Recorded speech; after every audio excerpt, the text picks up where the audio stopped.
Doctors in America this week successfully pioneered an operation to give men a new enlarged penis by grafting fat from other areas of the body onto the loins. The news sadly comes too late for former Merseyside Deputy Chief Constable Alison Halford.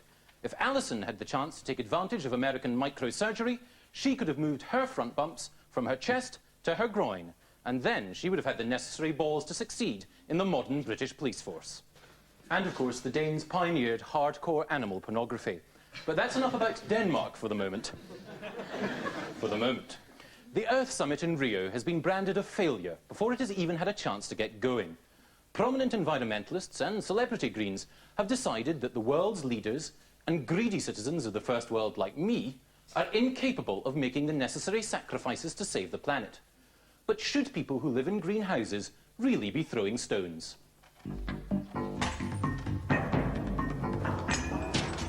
Targeted the homes of 3 green celebrities for our environmental investigation. My first stop was the elegant North London home of the popular musician, Mr. Sting.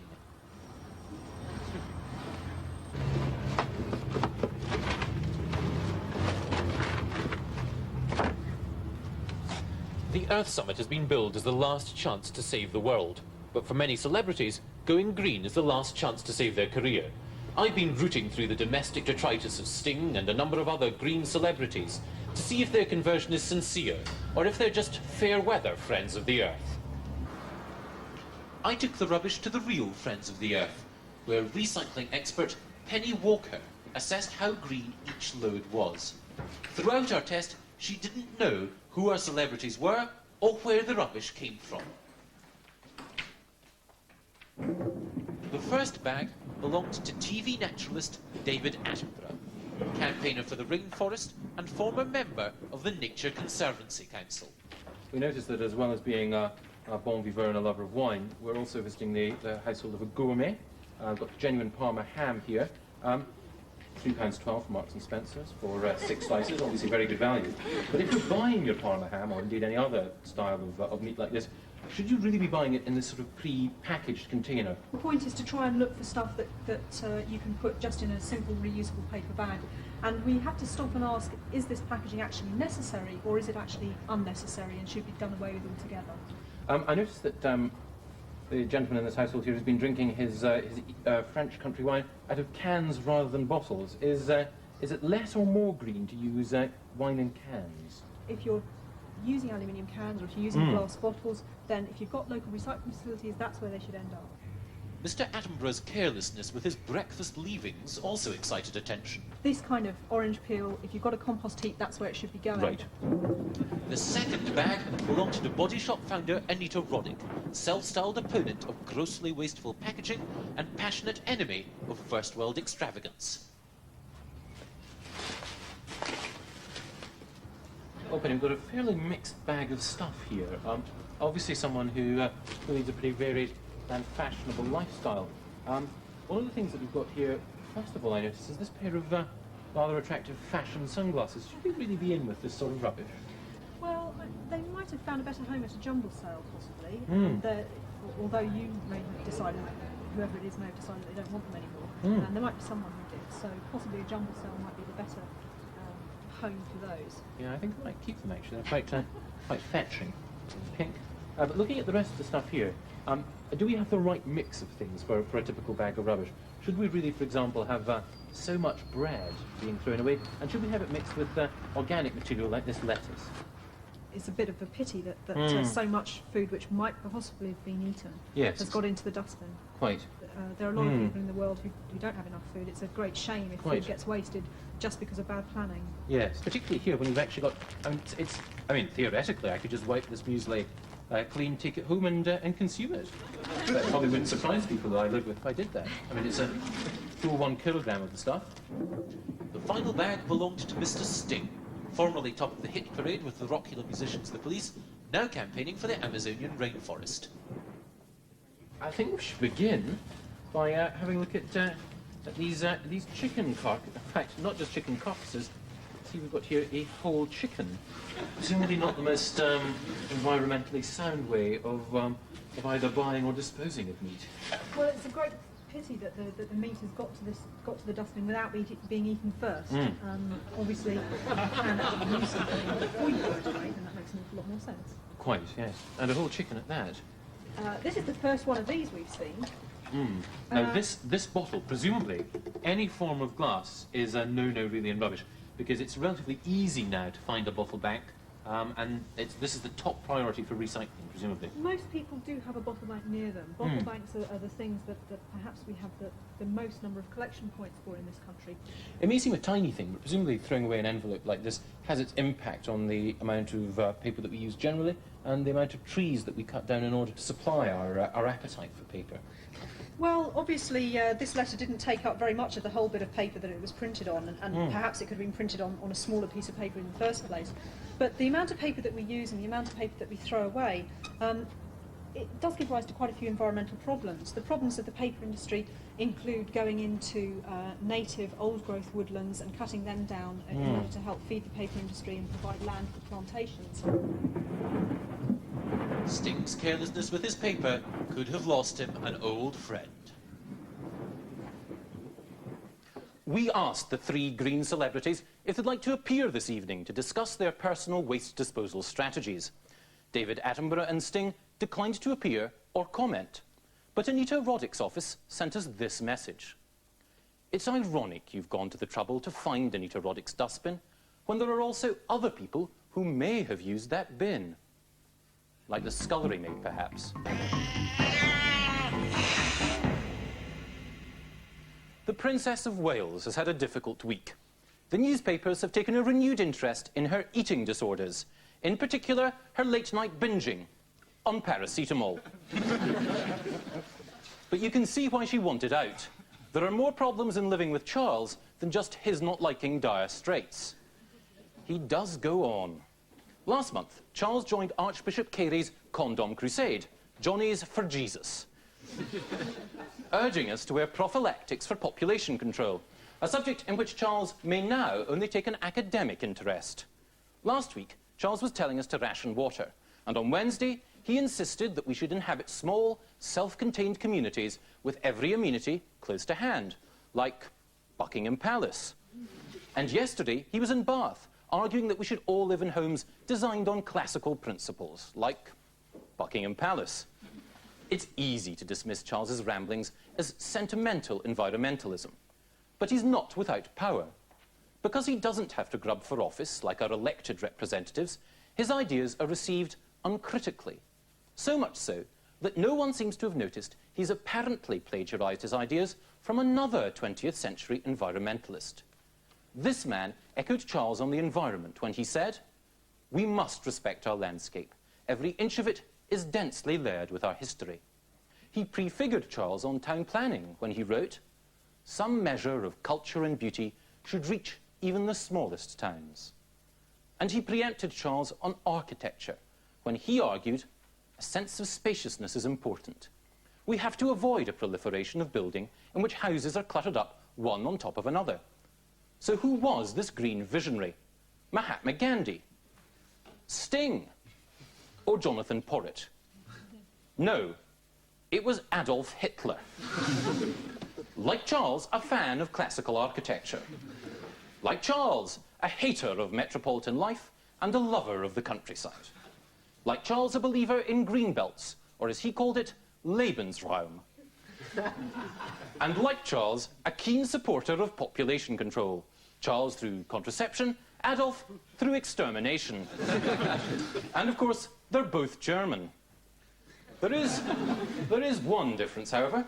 When Adolf's wife tried to commit suicide, she succeeded. So why haven't we heard all this before? Propaganda. Hitler had Dr. Goebbels. Charles has his own spin doctor, the elegantly tailored Belinda Harley, whose 18-inch skirts ensure that her clients get more coverage than her legs. There may be no danger of Charles ever being in a position to put his ideas into action, but I, for one, am not so sure. In America, the most popular politician is an authoritarian billionaire with jug ears and fascist tendencies, who's taken advantage of a move against traditional politicians. If Ross Perot can swing it there, who knows what could happen here?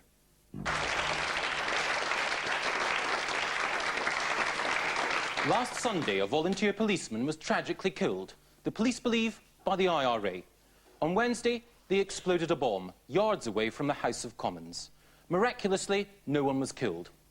The Northern Ireland office made it clear that these outrages wouldn't alter the Conservative and Unionist government's determination to keep Ulster British, saying the government doesn't formulate policy on the basis of terrorist actions. It's a mantra all governments, Labour and Conservative, repeat.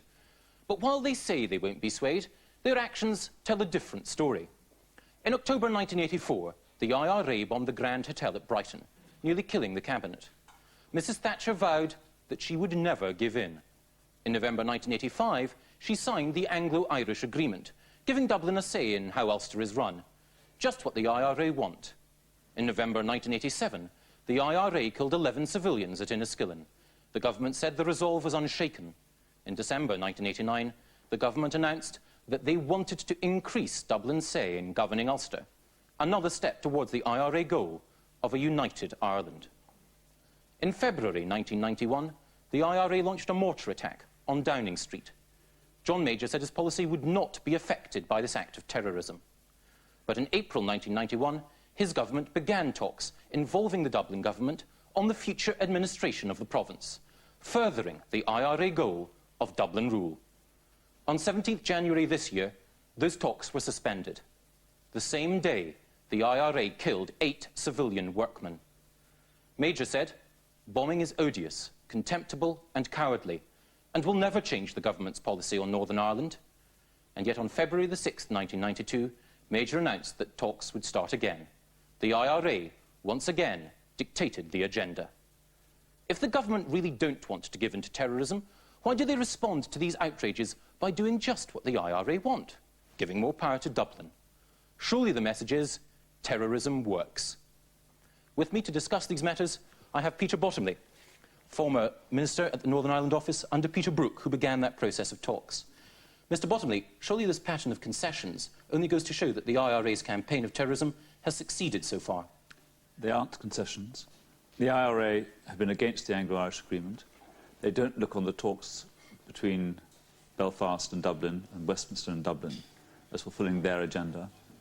They'd want to overturn the government in the south just as much as they want to change the constitutional position of the north. They're riddled with contradictions. They say they want the troops out, and yet they go in for the outrages and the crimes which bring the troops in. They're the successor to the Irish Republican movement, where 2 of the major political parties in the south have given up terrorism, where the official IRA have given up terrorism, and where probably the majority of the provisional IRA would like to give up as well. So I contradict the assumptions in your introduction. I think it's an issue well worth discussing. Naturally, you'd want to contradict them, and you say that the IRA's policy is confused. But surely your own policy is confused. It seems to me, and to many, to the IRA and to their recruits, that the British government is intent on giving more power and more say to Dublin. That seems to be the Republicans' goal. Surely it appears as though you're conceding to the IRA's agenda. Well, it would to anyone who listens only to this programme, but not to those who actually listen directly to the talks. I think it's worth remembering that I've probably spoken to more IRA people than you have. I meet them in prison. I meet people who wish that they hadn't committed the crimes that they committed, because killing 6-month-old babies in the backs of cars in mainland Europe, killing Sister Catherine Dunn, a Roman Catholic Sister of Mercy, is just as pointless as killing soldiers or police officers, or the random 3 who got killed in the Baltic Exchange last month. Mr. Bottomley, how can we say that the IRA are dissuaded from these acts when terrorism increases as a direct result of these concessions?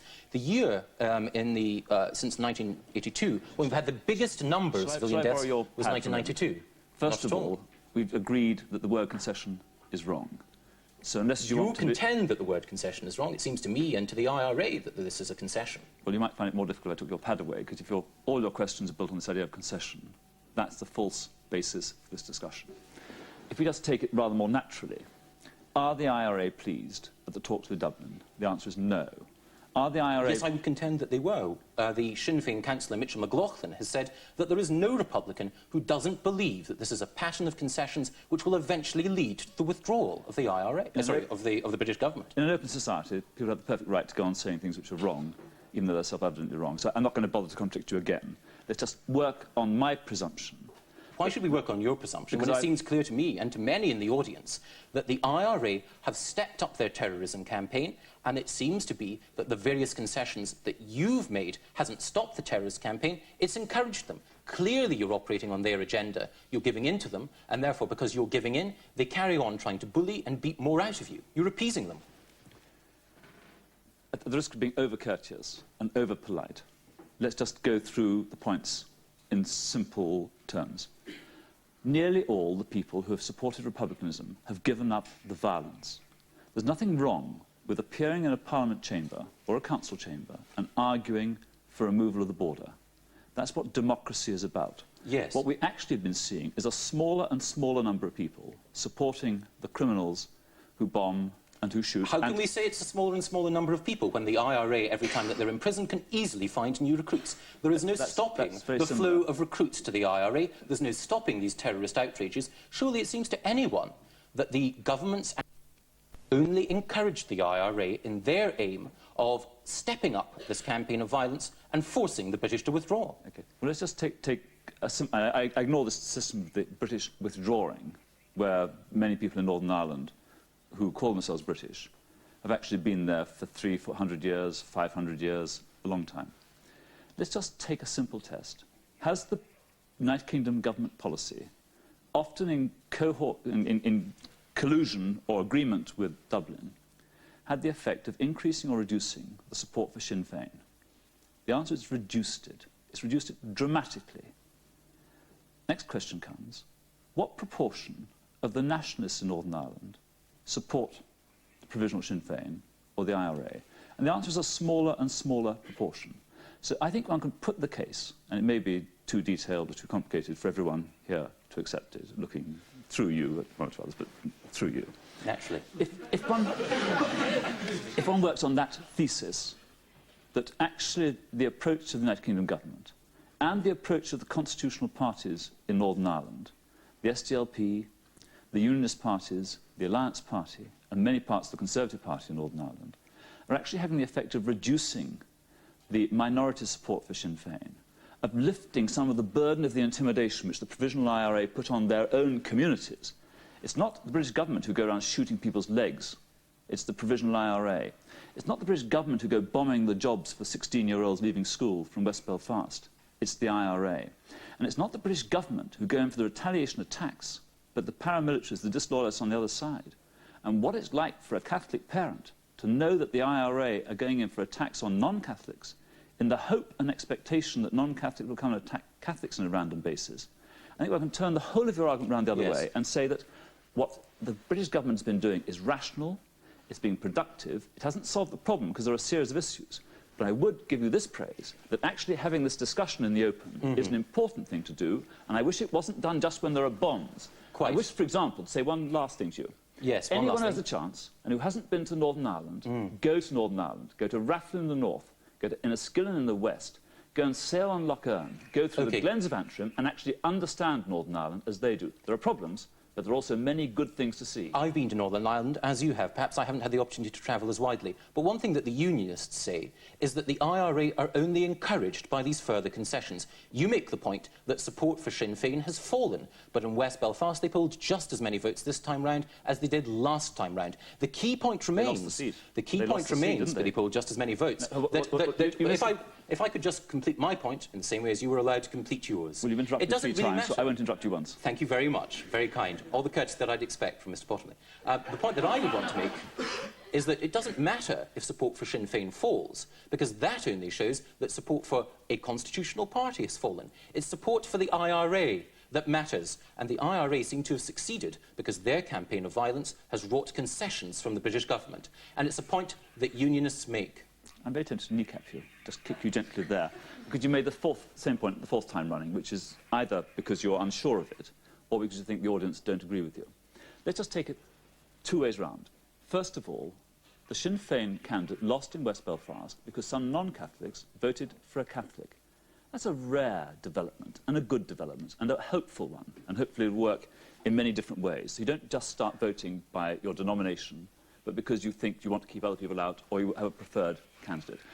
Last thing, if I can say this to you. Briefly, yes. Is that if it's possible to get debates about Irish issues, North and South, and the relationships between Great Britain and the whole of Ireland, in a way that isn't just triggered by bombs in the evening in Victoria Street, I think will actually make it part of the ordinary agenda rather than the special one that has to go bang, bang, bomb, bomb, and then let's have a discussion.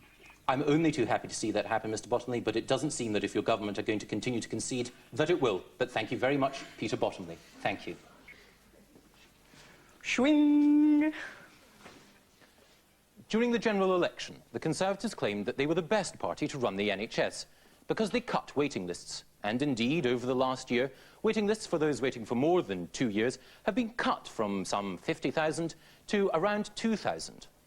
But in the last month, it's been indicated that waiting lists for those waiting that same 2 years have actually gone up by a fifth. However, for anyone on any waiting list, there's always private medicine, and those with money who want preferential treatment can get it. Now I want to ask you, in the audience, if you think it's fair or British that money and influence should secure you preferential treatment. You, sir, do you think that's a fair point? It's just a fact of life, isn't it? But do you think it's fair? Do you think it's in keeping with the British spirit? I don't know what the British spirit is, really, you know. I see. Well, perhaps we can go to someone perhaps more obviously in tune with the British spirit. Madam, presumably you think that it's a touch unfair, whether it's a fact of life or not, that people with money can, in effect, jump the queue. I think it is unfair, but I also think it's necessary that you have the right to choose to go private. It's a right, but it's unfair. Can I ask you, madam, do you think that it's fair that money or influence, if, for example, I was immensely wealthy, judging from my clothes, you presumably think that I am, but I can assure you, Channel 4 don't pay me that much. Do you think that if I used whatever money Channel 4 were to give me to jump the queue, that that would be fair? No, I don't at all. I see. It seems as though, generally, there seems to be a consensus that it would be unfair to use money. Do you think that it would be fair if I had access to pots of cash, that I should be able to jump the queue? Not really, no. More than a consensus, it seems almost unanimity. Forgive me. Perhaps I should visit someone who could help me with my speech. But nevertheless, unanimity amongst the audience. We agree that the essence of our health service is that money and influence shouldn't let you jump the queue. So what about Laura Davis? What about the girl who had to travel to America and raise £350,000 to get a liver and bowel transplant? Do you think that's fair? Not really, no. It's... In what way do you mean fair? Do you think... It seems that there's confusion, naturally. We don't know whether it's fair or unfair. It's difficult, because we venerate the NHS, but we know that it's really thanks to the Sun News desk, not our doctors, that Laura is alive. Now, that's something that we'd all want, surely. But has it been done the way that we'd want it? Labour have been conducting their post-mortem this week. Perhaps they should listen to Deputy Leadership candidate John Prescott. He argued the party didn't need a new vision for the 1990s. It should return to the one it had in the 1890s. Well, that may be difficult, because the Labour Party didn't exist until 1918. But the 1890s have obvious attractions for Mr. Prescott. Women didn't have the vote, so no Margaret Beckett. New Zealand was still a penal colony, so no Brian Gould. And the Scottish Highlands were being cleared of people to make way for sheep, so no John Smith. The government announced this week that homosexuality in the armed forces would no longer be a criminal offence, but gay soldiers will still be sacked. It's hard to conceive of anything more nonsensical, not because it offends civil liberties, but because everything about the army is designed to attract gays. Gays attract each other by dressing in a certain way. Cropped hair, moustache, and a peaked cap. Put them together, and what have you got? Lord Kitchener. The original clone, himself predisposed towards Greek vice. The only other place they encourage men to dress up in uniform and discipline each other, apart from the army, is Larry's Leather Bar on a Tuesday night. If you want to discourage homosexuality, you do not force 30 young men to sleep in the same room, encourage their aggressive instincts, and deny them contact with the opposite sex. Banning homosexuality in the armed forces makes as much sense as outlawing it amongst male nurses, interior designers, or Liberal MPs. It runs counter to everything natural. In fact, it's hard to conceive of an organisation more attractive to homosexuals than the army, apart, of course, from the navy. Indeed, far from punishing homosexual activity, the army ought actually to be encouraging it. From the dawn of time, the best soldiers have munched the mattress. Julius Caesar, Alexander the Great, Shaka Zulu, and Earl Haig. And it's no surprise, really. Homosexuals will fight better because they've no family to worry about and all those men to impress. With me now is General Sir Anthony Farrer Hockley. General, isn't it a bit hypocritical of the army to dismiss homosexuals, since army life will inevitably attract them? Why should it do so now? It never has done in the past. But there's evidence of people Well, like if you're going to General put Haig and Earl Haig others. up, you can do it safely because he's dead and buried, so he's not likely to sue you. You'd find it a bit difficult if you were trying to produce some modern-day person that you could point a finger of scorn at. But wouldn't it be fair to say that you won't know who's homosexual in the army because they're not going to tell you because they'll lose the job? No, the trouble is, you see, if you have them in the army, since people don't only live in barracks but sometimes have to get into nasty places like clit trenches with another man, and you're trying to do some sentry go before somebody slits your throat, you don't want him suddenly putting your arm round you and beginning to stroke your hair. It's very distracting. It might be reassuring in a way, mightn't it? No, it would certainly be distracting. Whether it's distracting or not, the army places a great stress on physical fitness, male bonding and looking good. Inevitably, that's going to attract homosexuals. Yes, the only thing is that those in the homosexual world who want to look good may be wearing a frilly skirt, and we do draw the line at that in the army. But what about the Highland regiments? The Highland regiments have a pleated skirt, which is a very different thing. I see, obviously you're a fashion guru, Sir Anthony. Yes. I have to be that in order to be on my guard against homosexuals joining the army. You say you've got to be on your guard, but shouldn't you be encouraging homosexuals to join the army? No, I'm afraid if I encouraged homosexuals to join the army and they came into the regiments I know, there'd be a series of punch-ups, and that would be a very bad thing for all concerned. But surely other soldiers wouldn't want to attack homosexuals. They'd admire them because they're well turned out, physically fit, and they want to impress other men. Yes, your danger is that you're falling back on an earlier line now. You didn't know the answer to it then, and you don't know it now. Oh, but the only reason I'm making this point, Sir Anthony, is it seems clear to me that these are qualities which all homosexuals have, and qualities that homosexuals aspire to. So surely you'd want to welcome them in the army. I think you're being rather discriminating about homosexuals. Homosexuals are people like the rest of us. And the fact of the matter is that some of them want to be fit, but I guess quite a lot of them aren't fit, and that's true of heterosexuals. That's life. That is indeed life. General Sir Anthony Farrer Hockley, thank you very much. Thank you.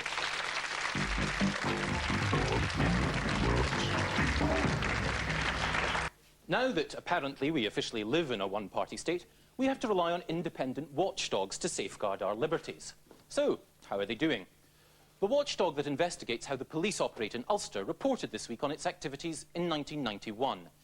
It received then 2,527 complaints.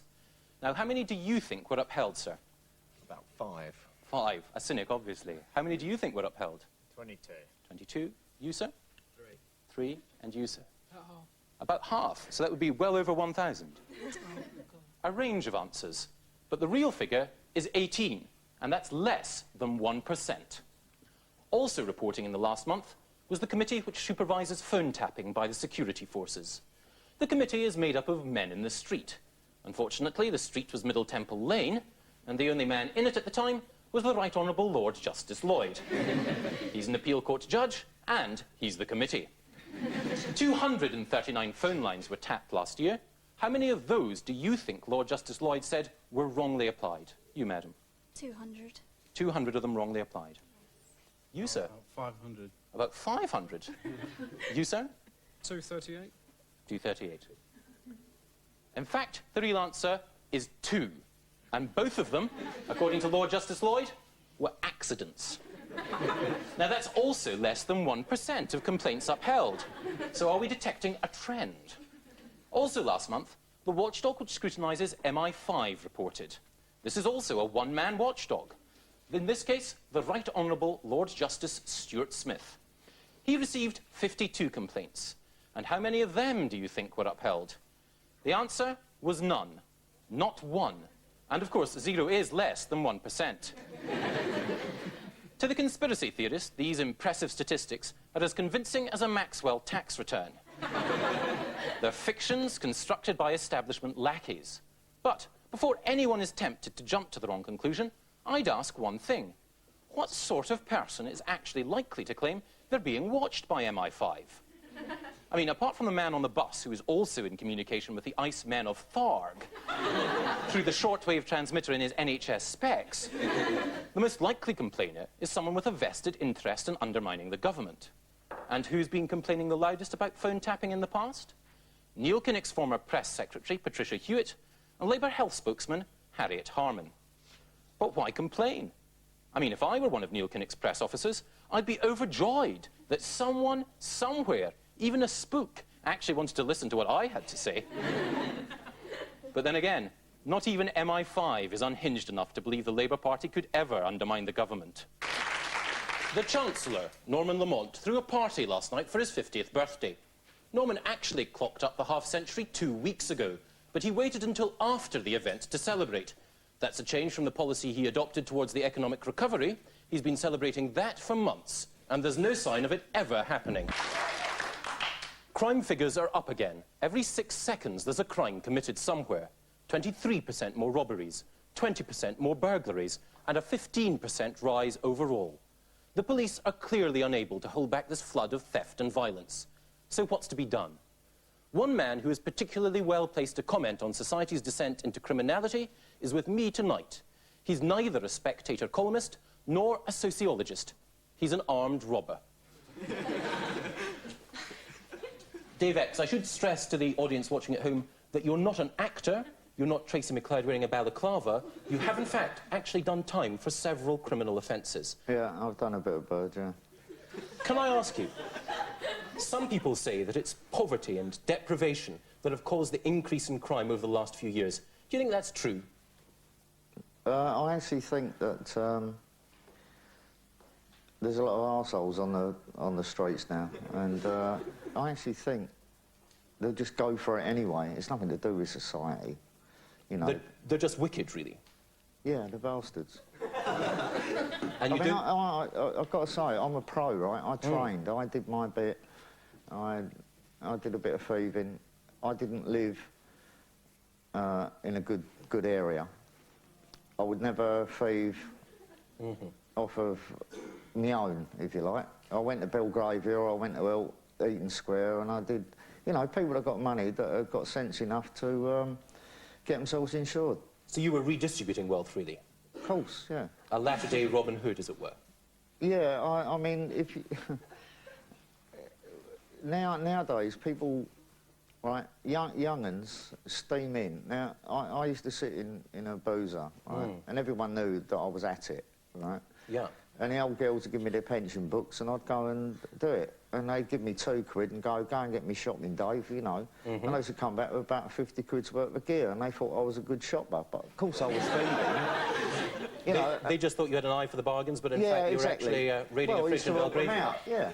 I used to, like, yeah, well, of course I used to, like, fit them up and... So you were a sort of social worker and criminal in one? Robin Hood, if you like, yeah. OK.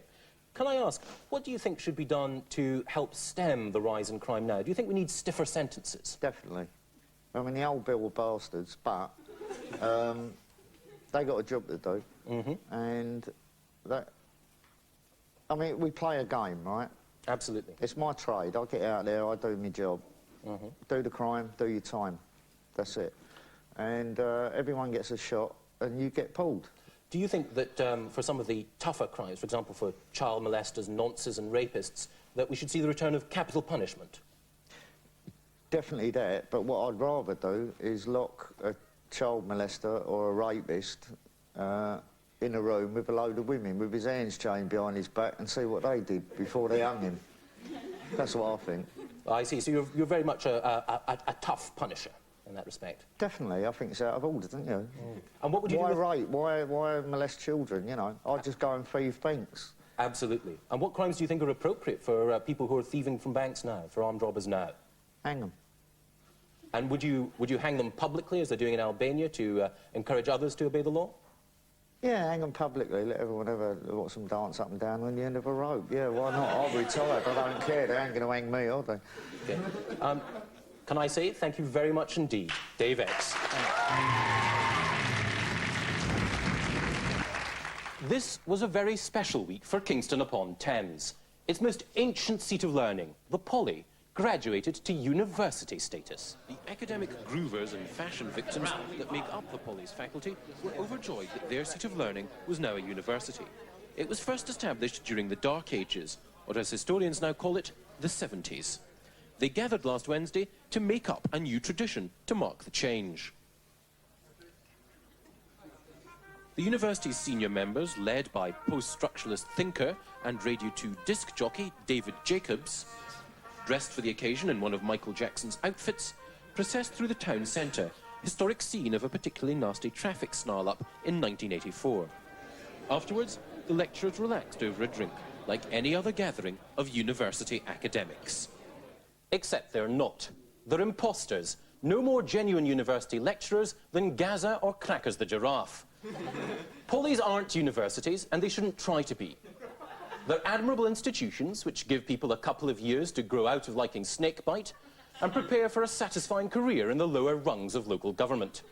Universities are academic communities where the finest minds push forward the boundaries of thought and pass on their wisdom to our intellectual elite, which will always be, like all elites, small. It will not include the young men studying for a diploma in golf management at Kingston. The people who run Polys hope that by changing their name, they will attract more students and more money. But changing your name doesn't stop you being second-rate. Look at Engelbert Humperdinck. The government came under attack from feminists this week for opposing European community plans to increase maternity benefit. But why do we need to pay any maternity benefit at all? Having a child isn't like falling ill, something you cannot foresee. It's something you plan. No one is forced to have a child. Couples choose to do so because they believe their lives will be enriched. It's a lifestyle choice, and as such, it shouldn't be subsidised by you or me. With me now is Tessa Jowell, Labour MP for Dulwich. Mrs Jowell, why do we actually need maternity benefit? Well, we need maternity benefit because increasingly women are joining the workforce. Something like 7 out of 10 women now work at least part-time. And many of those women are younger women who at some time in their careers are likely to have children. Not all employers can be trusted to protect their interests. Therefore, we need protection of women's interests during pregnancy when they have children by law, not just maternity benefit, pay to cover the income that they need while they have a baby, but also protection in other ways. But no one forces women to have children, so why should they be subsidised to have babies and to take 3 months off? No one would subsidise me if I wanted to take 3 months off to go on holiday. Well, I think it's a great pity that linked to these provisions, we don't also have statutory paternity pay, so that fathers, when their partners have babies, can also have time off work. But you're arguing for even more money for people who want to have children. What I want to know is, why should we give any money to people who want to have children? Why don't they just pay for it themselves? Well, I have to say, I think this is a rather ridiculous and old-fashioned view, and would put you substantially to the right of even most of this Tory cabinet. So I think that that's an argument which, fortunately, we've won. And 350,000 women, if this directive that the government is dragging its feet over this week, 350,000 women in this country would be immediate beneficiaries. I may be old-fashioned, and so might my suit, but this point seems to be remarkably novel. No one's made it before. Why do we still continue to pay to subsidise women to have children? Well, I think there were a few lone male voices about 15 years ago who made those points. Women are now an integral part of the workforce, and the needs of women as part of the workforce have now got to be properly enshrined in legislation. You say you won the argument is a free choice, and it's not just a choice without complications. It's another mouth to feed, yet another strain on our country's economy. Why then should people be subsidised to do it? But as you said, isn't it important that government actually supports and enables the choices that people make, the choices to have Not children at all. and combine having children and The family government doesn't pay me to go on holiday with or work? to do another degree. Why should the government pay I people hardly think have children? that bringing up a family, having a family, is equivalent to going on holiday. It's a free choice, isn't it? No one forces you to have a child. Well, I think that this is becoming rather ridiculous and would seem rather ridiculous to all your viewers. Dr. Brown, thank you very much. Thank you. Once upon a time, compact discs used to be chic. Now, overpriced and clumsily packaged, they're no longer fashionable.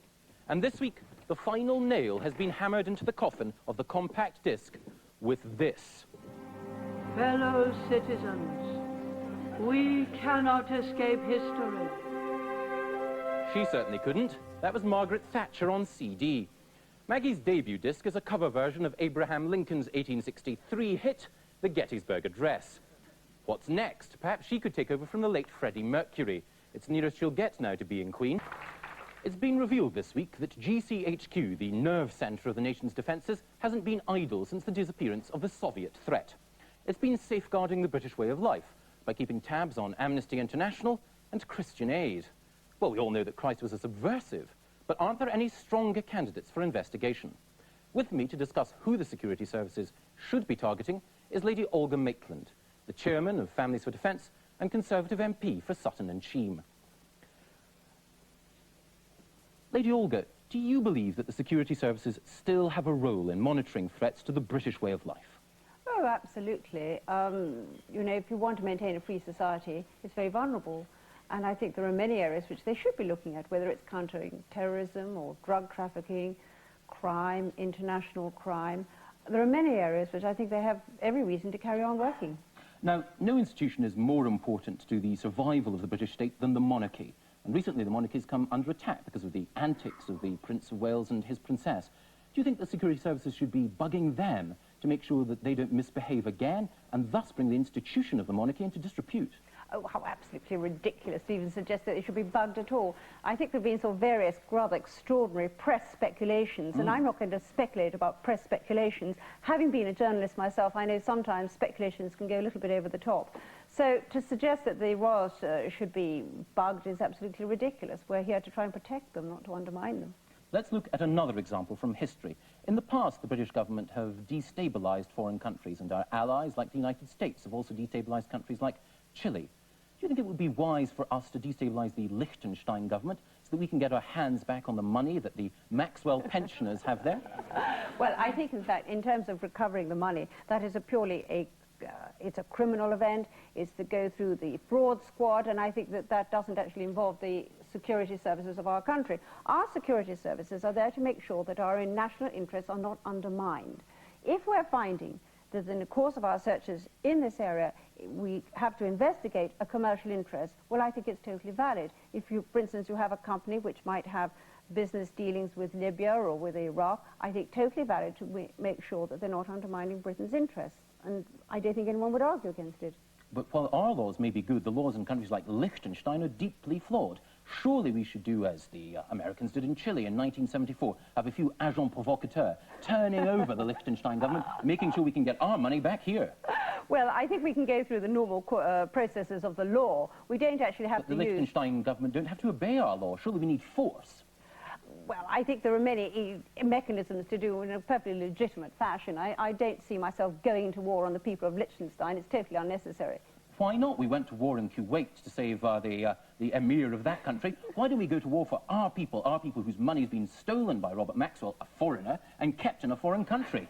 But you're mixing up two totally different areas. You're mixing up national security interests and an area of theft and fraud, which was Theft by a perpetrated... foreign country and money being kept in a foreign country actually harms our own interests and the interests of our pensioners. Oh, I think you're going over the top. I mean, you're still confusing two areas. Not at all. I'm just standing up for these poor people whom you're unprepared to stand up for. I'm very prepared to stand up for those pensioners, but well, destabilise that government, Lady Olga. Totally unnecessary. There are plenty of perfectly legitimate mechanisms to do it. They haven't worked so far. Well, the story hasn't been completed yet. Give it a chance. OK, finally. Sir Nicholas Fairbairn this week has harmed yet another British institution, the reputation of our members of Parliament for chivalry. He suggested that female members of Parliament like yourself are somehow less than fragrant. I find it hard to believe, but since he's done so much to harm the British state in that way, do you believe that our security forces should terminate him with extreme prejudice? No, absolutely. We should set him in aspic. There are very few people like Sir Nicholas Fairbairn who can be so outrageous. And frankly, the kind of comments he makes there, ravings of, I hate to tell you, another Scots aristocrat, but we can actually leave him, put him back in his castle, and perhaps I think I'd lock him up in the tower and throw away the key. And no aspirin in his coffee, or perhaps his whiskey? I'll leave him with his whiskey. He can have a dram or two. Lady Olga Maitland, thank you very much. Thank you. Thank you. On Wednesday, Britain took over the presidency of the European Community, and John Major, he's the Prime Minister, reaffirmed his determination to ratify the Maastricht Treaty. Baroness Thatcher has called it a treaty too far, and many in both parties fear further integration would lead to Britain being reduced to a province of a German-dominated federation. But what's wrong with that? Germans already determine the value of our currency, dictate our defence strategy, and tell us which Yugoslav republics to recognise. Why don't we cut out the middleman? Instead of building a federal Europe, why don't we just join the already built federal Germany? We'd gain economically. East Germany earned 180 billion Deutschmarks from unification. That's £3,000 for every citizen. We too could get a similar joining fee and benefit from Teutonic technical expertise. There'd be no problem mixing. We're practically identical. Otherwise, Richard Burton could never have fooled the SS in Where Eagles Dare. We both like beer, and we both hate the French. We even have a German royal family. Merger would improve our chances of winning the World Cup and give us a head start in the race for the sun loungers in Mallorca. And of course, an Anschluss with Germany would actually be consistent with government policy. John Major says that he wants Britain to be at the heart of Europe. And anyone looking at a map can see that the heart of Europe is here, just outside Munich, in Germany. With me is Hugh Dykes, the MP for Harrow East and chairman of the European Movement. Mr. Dykes, you're an enthusiast for European integration. And in the European community, Germany has a strong role. It controls our foreign, defence and economic policies. Why don't we just go the whole hog, apply to become part of Germany, and get all the immediate benefits of being part of that immensely powerful country? Guten Abend, das ist eine wunderbare Idee. Jawohl. Mein Kapitän? Yeah, what a good idea, but of course that won't happen because in a community, all the member states are part of the club, so we don't have to join any other country, do we? But I'm a German speaker and an admirer of Germany, so your idea is intriguing. Given that you're a fluent German speaker and that Germany is the most successful country within the European community, wouldn't we be even better off if we were actually part of Germany? Well, actually, I'd like to see us overtake Germany economically. That would be even better, because I think we could do. But it doesn't matter. All that sort of competition is unnecessary in a community where all the countries are working together in an excellent club for the prosperity and the social progress of everybody, all the citizens, not only of their own countries now, but citizens of the European Union. But occasionally... Which is very exciting, particularly for the younger generation, I think. It's tremendously exciting. Yeah. I'm excited, but I'd be even more excited if we were actually in the pace setter in the European community, which is Germany. Yeah, but what about the others? They want to be in the community as well. We've got the French and the Spanish. You'll get a free pair of castanets if you take the French ahead of us? That's not terribly patriotic. I didn't mean that. I'm a patriotic Briton, but a good European as well. The two go hand in hand. And surely Britain and Germany should go hand in hand. A union between the two would be the perfect marriage within the European community. What are you leading to, and what would we call the province? No, I think that's unrealistic. Let's consider the community of member states. We could call it Anglo-Saxony. I mean, they've already got 3 Saxonies in Germany. I'm sure they'd like another. Ingenious idea, but I don't think it would be a good idea. I think they're all member states together, countries working together in a club, where you're supposed to get... Because I don't know whether you're a member of any clubs, but presumably you've never joined any clubs on the basis that you dislike the other members. That seemed to be Mrs. Thatcher's idea. Now we've got away from that. We actually like the other countries. We like foreigners. They're interesting. They have a lot to contribute. We're all learning from each other. I've joined a number of clubs and then discovered that none of the members actually subsequently liked me, and some people... Which clubs are those? You don't want to mention them on air? I don't want to mention them on air, but that might be a metaphor for the European community. We joined and subsequently discovered that they don't like us. I mean, the Germans, for example, dictate our economic policy through the ERM. They dictate our foreign policy by telling us, as I mentioned, which regions of Yugoslavia we should recognise. Clearly they're bossing us around rather than having them boss us around. Surely a partnership between the two would be better. A very long question. I wonder if there are any Germans in the audience, by the way. Would there be hands up? Is there any Germans in the audience? Maybe not? No? I don't think there are any Germans. What about in the people who've been to Germany here? Because as you know, it's a very, very dangerous country, isn't it? I mean, Germans are dangerous. If you look at Germans... Oh, I'm not... no. Their eyes are set closer together in their faces. Have you noticed that with Germans? And people... Mrs. Thatcher, I think, may have believed that they were very dangerous. But in fact, a minister had to resign because he said this daft thing. So really, we're all member states enjoying the European community, all equal, whatever our size. Even Luxembourg, with only 300,000 people, is equal in status to the other member states. That's a good idea, I think. And as I say, the new generations like it. But as we recognise, while they may be nominally equal and they all have a chance to be present, the real power rests with Germany. You as a politician know what power is. You had a bad experience in Germany, I can see that. Something happened to you. You were on a train arrived late, something like that, you know, one of those rare events. Something happened to you, and that's why you're quite rightly obsessed with this notion. But they don't want to join us like that. We don't want to join them, but we want to be equal member states in the excellent European community. I've had a number of wonderful experiences in Germany, as Brunhilde, who's in the audience, will tell you later.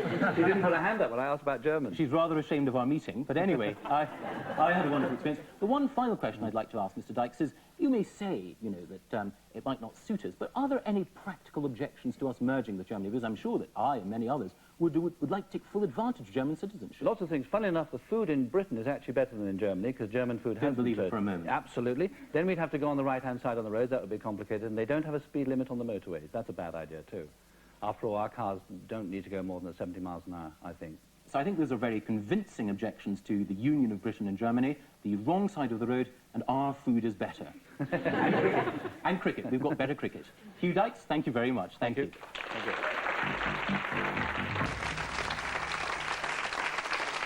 Amanda de Cadenet isn't alone, sadly. Thousands of teenage girls become pregnant every year.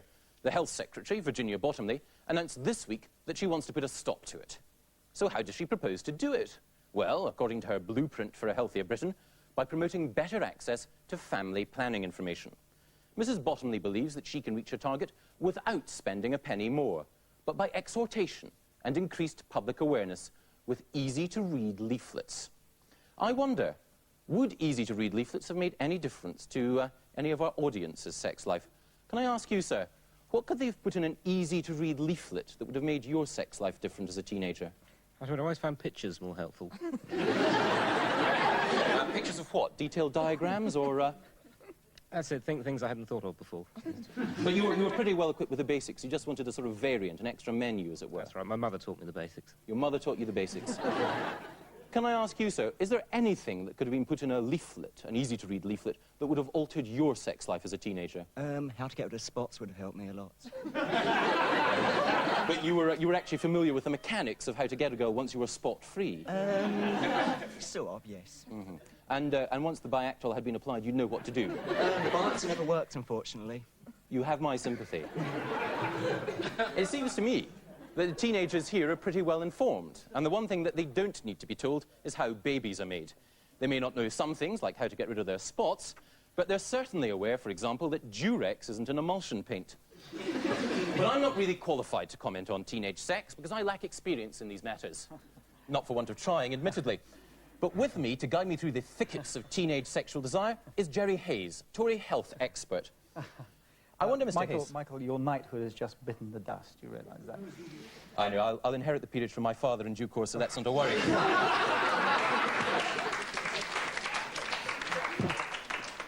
Can I ask you, Jerry, Sir Jerry, perhaps, do you think that you or any of your colleagues would have had different sex lives as teenagers if you'd had better access to easy-to-read leaflets? Now, leaflets is not really what it's all about, and I think Virginia was just saying some of the do's and don'ts about wearing condoms and things like that is how it should be explained.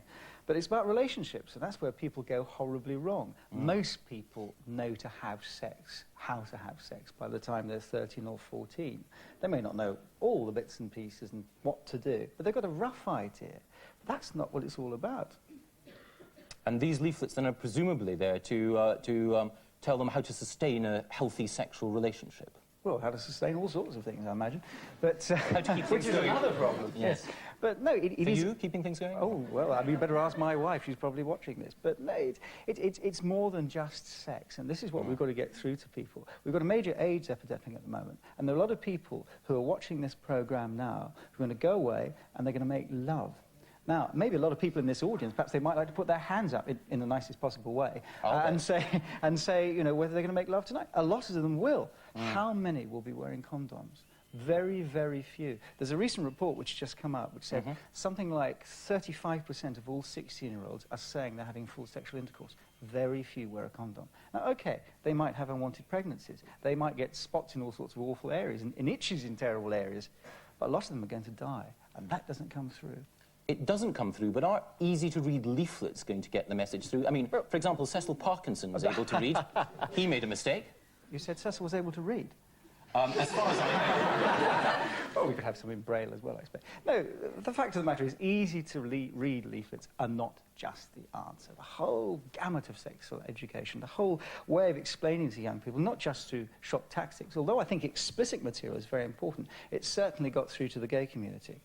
So it's just a matter of persuasion and giving them more information? Well, I don't know about persuasion. I don't think you can persuade someone who's 15, 16, 17 or 20 to do anything. All you can do is just say, look, this is what's going to happen to you. You're going to end up pregnant or you're going to end up dead. If you don't mind my saying so, your idea, just using persuasion, information, these easy-to-read leaflets, doesn't seem terribly Tory, actually. I mean, in the past, for example, when the Tories have had a problem with Arthur Scargill, they didn't send him easy-to-read leaflets about... They didn't send easy-to-read leaflets to General Galtieri, telling him that the Falklands had voted to stay British. They used force. Yes, that's right, but Mrs Thatcher's gone. She's in the House of Lords, and we've now got John Major and Virginia Bottomley, which is a much more sensible and gentle way of doing things. But Tories still use incentives and rewards, carrots and sticks, don't they? Oh, we don't use many sticks now.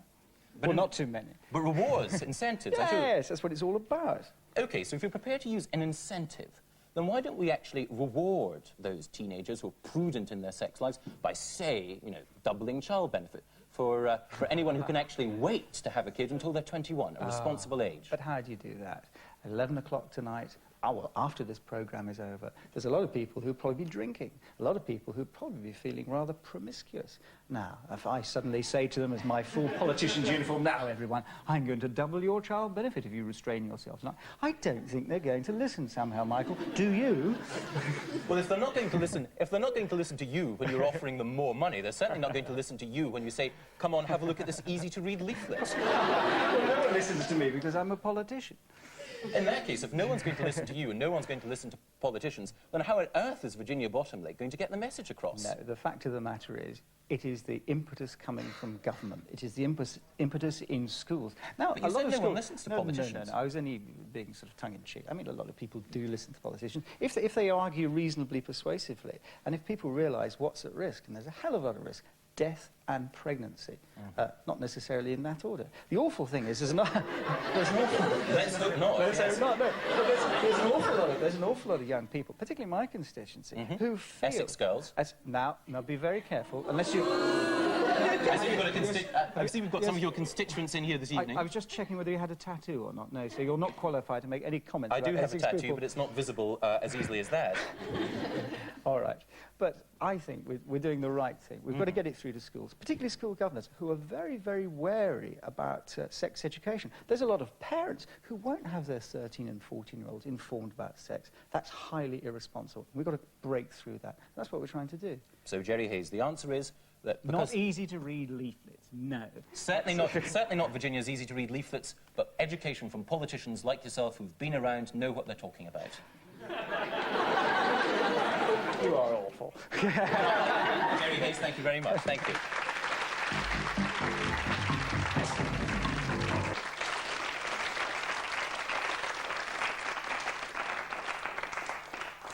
Community leaders in the Leeds suburb of Armley have spent £15,000 this week buying 3 minis for convicted car thieves. They hope that the opportunity to maintain and race the minis will be an antidote to the boredom which led the thieves to steal in the first place. But boredom doesn't lead to crime. If it did, Frinton-on-Sea would be an urban wasteland. And there'd be riots every afternoon following Countdown. Boredom doesn't make us criminals, it makes us sleepy. It's wickedness which leads to crime. But it's more than simple devilment that makes men persistent criminals. It's a calculation that crime pays. So what message do we send to the car thieves of Armley by rewarding them with £15,000 worth of new cars? You may as well punish paedophiles by exiling them to Euro Disney for a fortnight. But sadder almost than our appeasement of these young villains is the naivety of imagining that the allure of driving a council-bought Mini is greater than the excitement of hotting in an illicitly acquired Mercedes. If the community leaders of Armley really think that boredom and frustration lead to crime, then what emotions do they think that racing a Mini will inspire? The thing about sex is that when it's good, it's very good, but when it's bad, it's still pretty good. And isn't money always there, somewhere, in the sexual decision? I don't mean the obvious cliché about women sleeping with a bald man because he's got an Armani suit and a Porsche. I mean, in the bundle of reasons why you might be attracted to someone, their clothes, their hair, what they smell like, all these things cost money. Even how someone talks and how intelligent they seem to be. In capitalism, these will always at least have something to do with money. I think the tortoise will do it for nothing, Michael.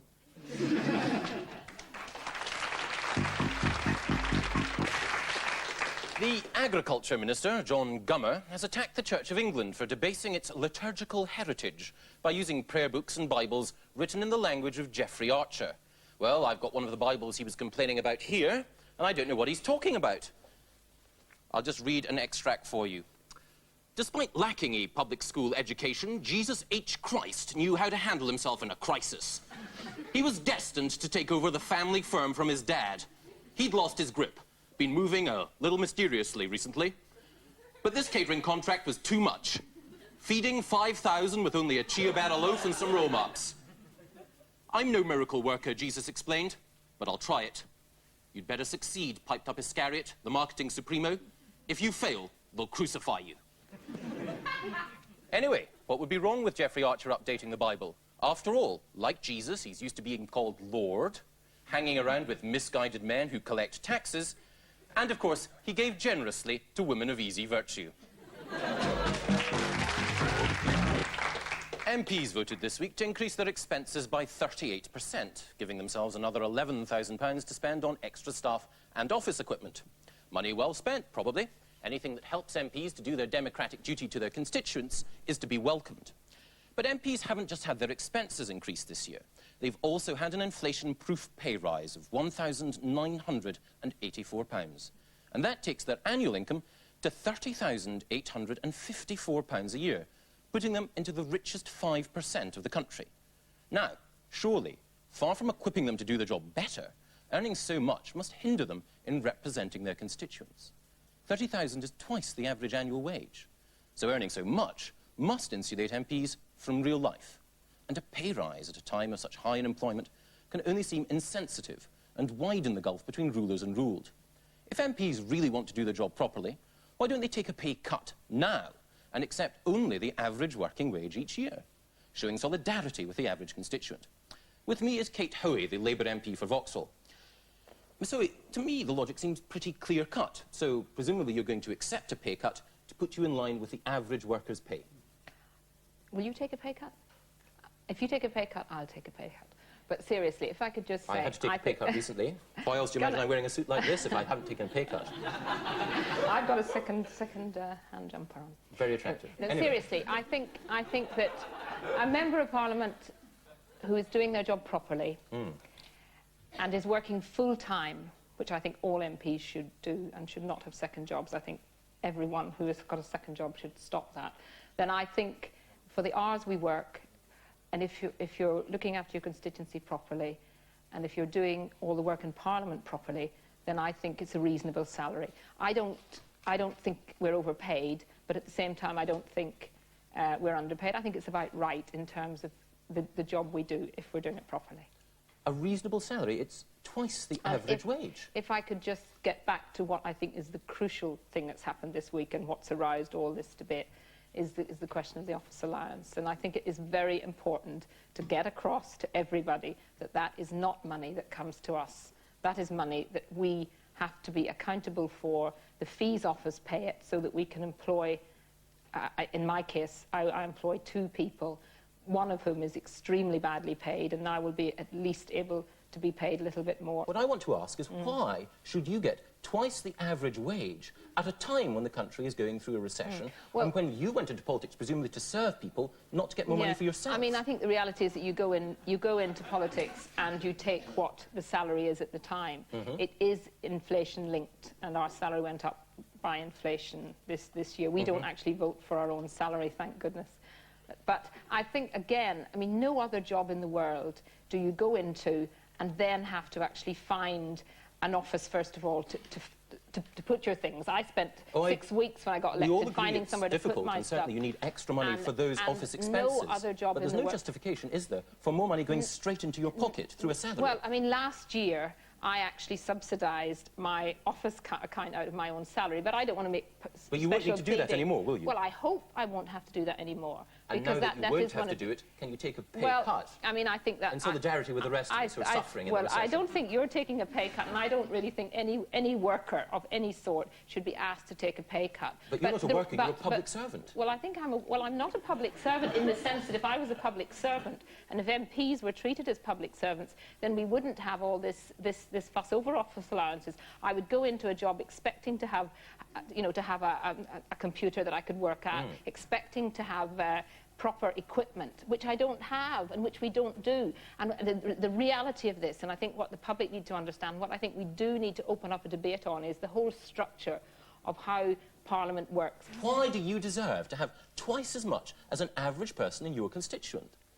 Well, I mean, I can't justify that I deserve. I'm not saying I deserve it. So will you take a cut then? If you can't justify it, will you take that cut? I mean, I think if I took a cut now and said to you, I will take 20... What? I mean, how much would you like me to take?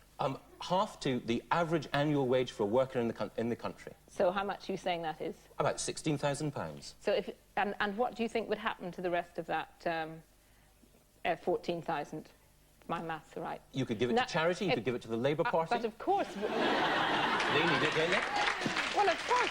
And I mean, I think the other thing is that MPs... I know the audience will laugh at this, but it is actually quite an expensive business being an MP, because I go out, I mean, I'm just going out later on, and I'm going to have to buy tickets. Everywhere you go, you have to buy things, because it's quite an expensive business being a Member of Parliament.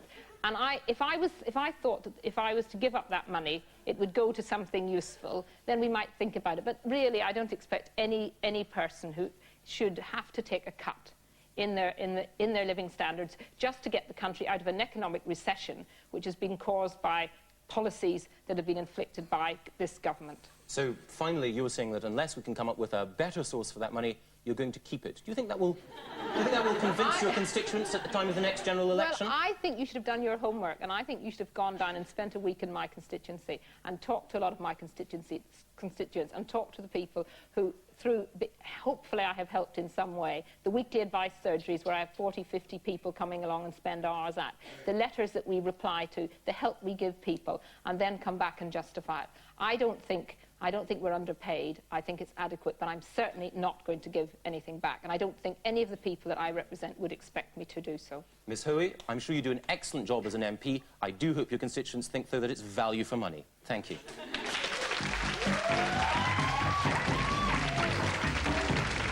On November 12th, 1991, 100 men, women and children were butchered by the Indonesian army.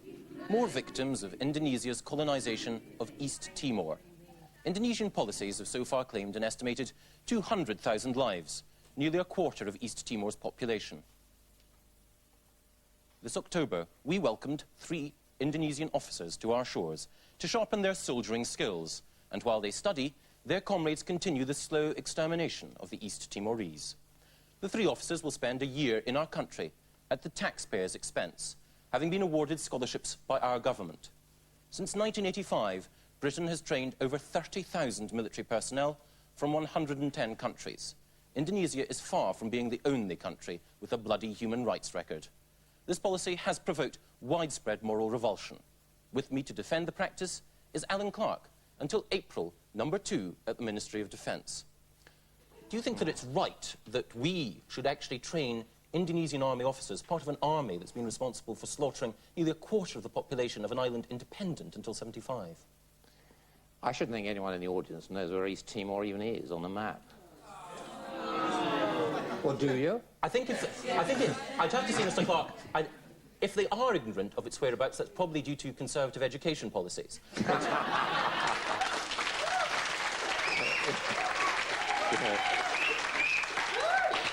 But nevertheless, a lot of people have died, and the army that has killed them has had officers trained in this country. Do you think that's fair? It's total hypocrisy. This line of yours is total hypocrisy. Have you read the Amnesty report in India?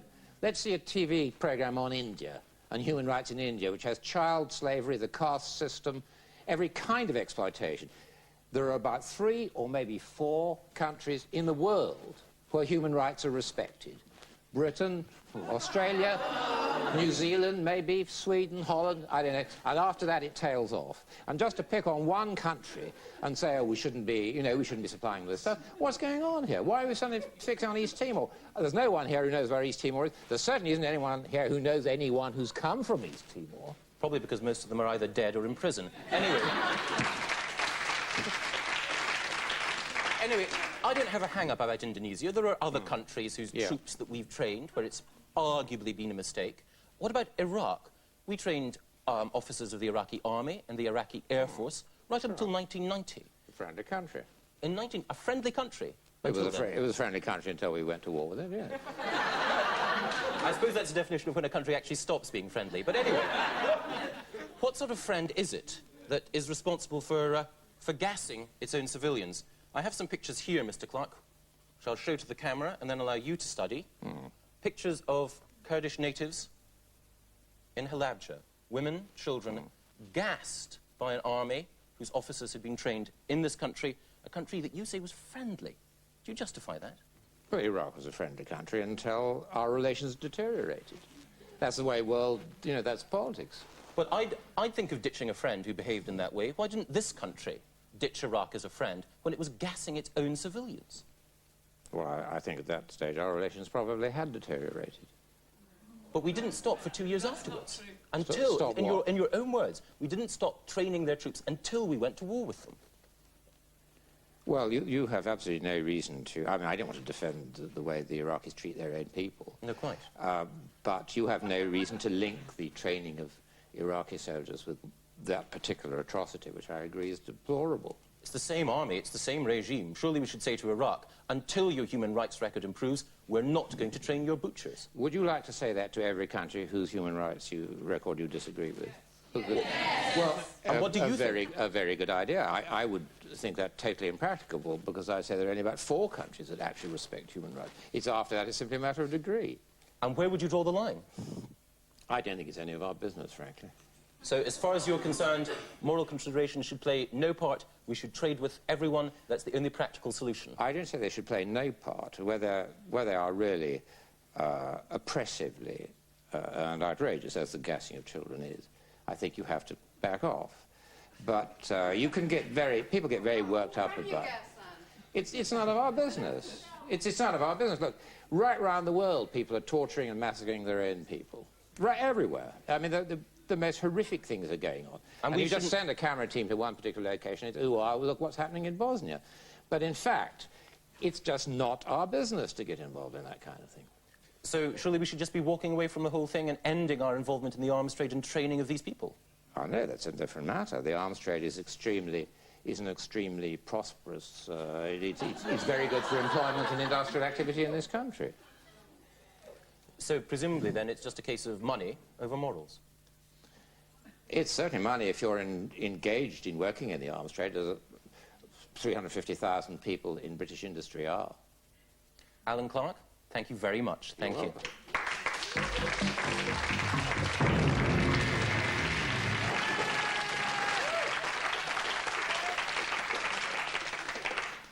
News at 10 announced this week that they're bringing back And Finally, the bit at the end of the news when Trevor McDonald tries to send you away with a smile by reading some whimsical and irrelevant non-story about crazy people from the provinces doing eccentric things.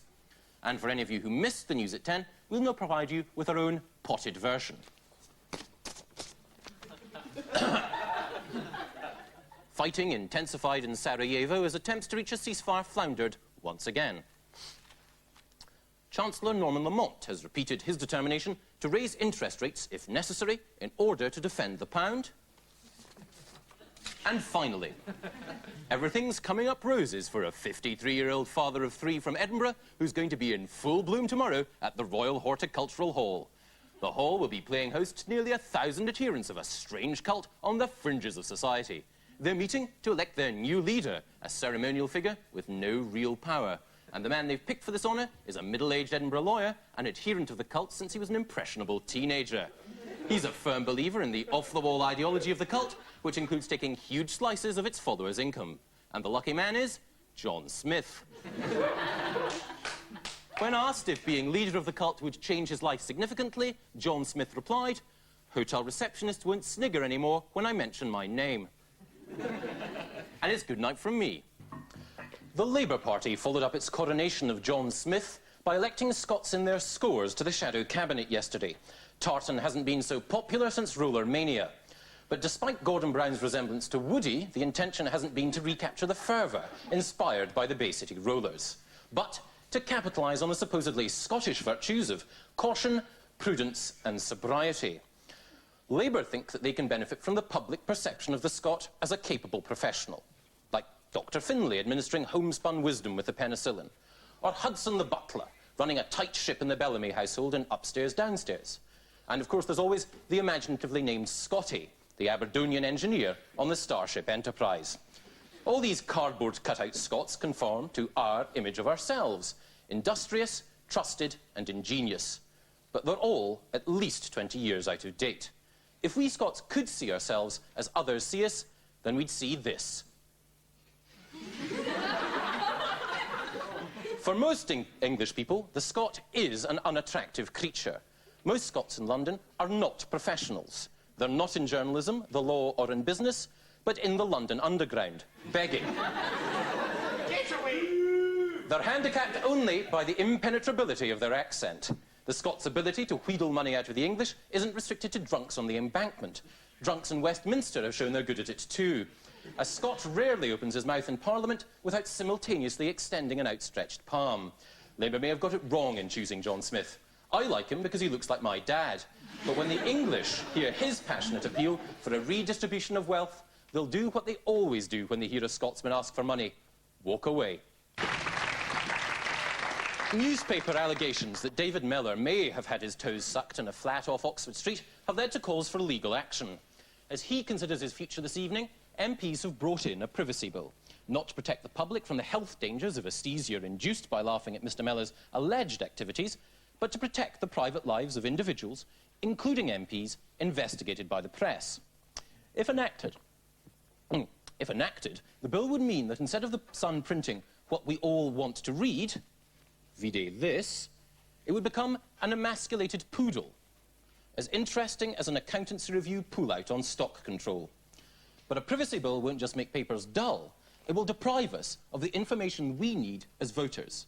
Why should any politician be protected from having every detail of their life open to scrutiny? We voters need to know everything about them. With me, I have Diane Abbott, the Labour MP for Hackney North and Stoke Newington, who supports the privacy bill. Miss Abbott, surely in the interests of democratic accountability, you should withdraw your support for the bill. I don't think that politicians have a particular right to privacy.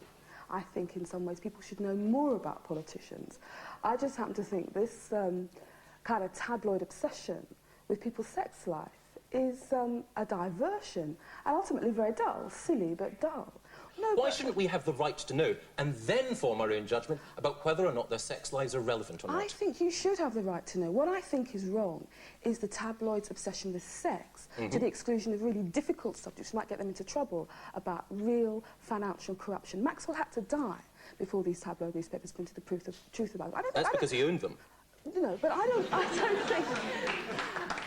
Yes, but that just makes that makes my point for me. The tabloids won't attack on really serious corruption or financial things. People with real power, but they will print endless smutty stories. And I think in the end, that means that we have a less informed public debate. I don't really want to know about Bill Clinton's sex life. I want to know what he thinks about, you know, America's inner cities. I want to know what he thinks about Russia. I mean, his sex life has only limited interest and actually only limited relevance. And the thing about this kind of bonking journalism is it's lazy journalism, it's easy journalism. It's actually a lot harder to go out and dig out the real facts about political corruption. And Fleet Street journalists don't want to do that hard work. They want to do lazy, bonking journalism. And I mean, of course, it's Let me assure you, bonking journalism takes up an awful lot of energy. But anyway. Well, you probably know more than I do, but I'm just saying, as somebody... you probably do. I'm just saying, as somebody who, you know, what you see is what you get, is a radical politician. There are real things people need to know about politics. There's real corruption in politics. I mean, to have 5 days of David Mellor's sex life on the pretext that before this happened, everyone thought David Mellor was a nice man. You have to look at David Mellor to know he's not a nice man.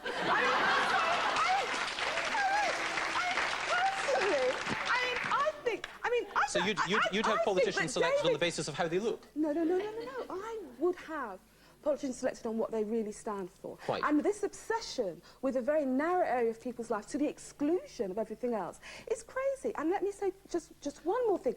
Basically, David Mellor's sex life is between him and his poor wife and the good people of Putney. I don't believe for a second that the good people of Putney thought David Mellor was a nice man when they elected him. And they will pass their judgment on all this trash in the tabloids at the next general election. The point I make is not that politicians should be allowed to keep secrets, but the kind of trivial, bonking journalism we've had for the past 5 days doesn't actually improve the quality of public debate. And there are much more important politicians keep much more important secrets from the public than their sex lives, and those are the sorts of secrets that journalists ought to be going after. That's my point. I'd love to be able to go after any secret that any politician had, but I do. You're a career Fleet Street journalist, If I was a career journalist, I wouldn't be involved in this programme anyway. You're on television, man! No, you're on television. Of course I'm on television, and you're on television, and my point is, why can't we decide what we want to read? If we want to read about someone's sex life and form a judgment on that basis, isn't that relevant? We found out about Paddy Ashdown's sex life, and he won our support. We found out about Bill Clinton's sex life,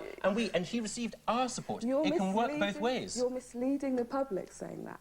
No, I'm not. I'm just giving them the facts. No, you're not giving the facts. People should know the real secrets, and believe me, there are real secrets being hidden. And Fleet Street journalists who fob people off with cheap tittle-tattle about bonking are actually helping to keep people in the dark about who really runs society and what's really going on. That's what I have against that sort of journalism. Diane Abbott, thank you very much for taking us out of the dark. Thank you. I certainly wouldn't say it. Anyway, the power to choose was the slogan with which John Major won the general election. He promised us choice in health, housing and education. But this week, I can reveal, the government have gone back on their word. They've announced that they intend to spend millions limiting choice in education. The government planned to give local authorities £10 million to come up with schemes to reduce truancy. But why should we waste money coercing pupils who choose to opt out of the education system? The truants, most of whom are over 14, have clearly decided that they can learn more outside school. John Major said that choice improves the life of every family. Choice is something a free and responsible people must have. Refusing a 14-year-old the choice of how it's educated is hardly consistent with encouraging individual responsibility. Despite 13 years of Tory government, the nanny state is once again dictating how individuals should lead their lives. With me is John Marshall, Tory education expert and member of the Thatcherite No Turning Back group. Mr. Marshall, shouldn't the government immediately retract this busybody scheme? No, of course not, because what you haven't looked at, there are really two questions you have to look at. The first is, what do these children do when they're not at school? It isn't to get a better education that they don't go to school. A lot of them go out and commit crimes, so that isn't to the advantage of anyone. And secondly, you may laugh, some of you, but what you don't realise is the greatest age for criminal behaviour is 15 years of age in men. So that is the age when people should be at school, and when in fact some of them are playing truant, becoming truants and actually becoming criminals. And the second thing you have to remember is this, that next month many pupils will be getting their GCSE exam results. I can guarantee to you that many of those who fail will be truants. And the greatest gift you can give any child is a good education. And the greatest detriment to his future or her future is a failure in those exams. And I believe that it is only right that children should be encouraged to go to school so that they have the opportunity to use their talents to the full thereafter. If I don't want to go to school, forcing me to go to school won't make me learn anything, will it? Well, of course it will. There are lots of children who... there are lots of children who would prefer not to go to school, but get them inside the classroom, get a decent teacher giving them an interesting lesson, and of course they learn. Until the age of 16, children have to go to school. You want to go back, back to the... for the simple reason that this is to give them the opportunity to make the full use of their talents. You have only to look round this country and see some children who are born with great intelligence are able to go right to the top in our society. Other children are not well educated as they ought to be, and they don't use their talents to the full. But you can't make them pass exams by forcing them to go to school. The Soviet Union had compulsory lessons in Marxism-Leninism, but that didn't make everyone a communist. Well, of course it didn't. But if you don't Well, if you force people to go to school and they don't want to learn, they won't. Well, you force them to go to school, you encourage the teachers to provide positive, interesting lessons, and of course not everyone will pass an exam, because an exam isn't an exam if everyone passes it. There has to be someone to fail it, which is an indication that there are standards. So if the teachers are boring and they're not good teachers, and I want to go home and study on my own to pass the exam, or I want to go home to do something else, perhaps go into business, I can. That's a free choice I should have. You're incredibly naive in assuming that those who stay at home are actually staying at home to study, to run small businesses. They're staying at home to waste around. In your view, give them the choice. They will frequently be committing crimes, thefts against other people. That is not to be encouraged. Well, you're lucky if it's only your car that they break into, my friend. You will find that they're not studying at all, and they should be encouraged to do the utmost to pass their exams and make full use of their talents. If they don't, then they lose out, society loses out, everyone loses out.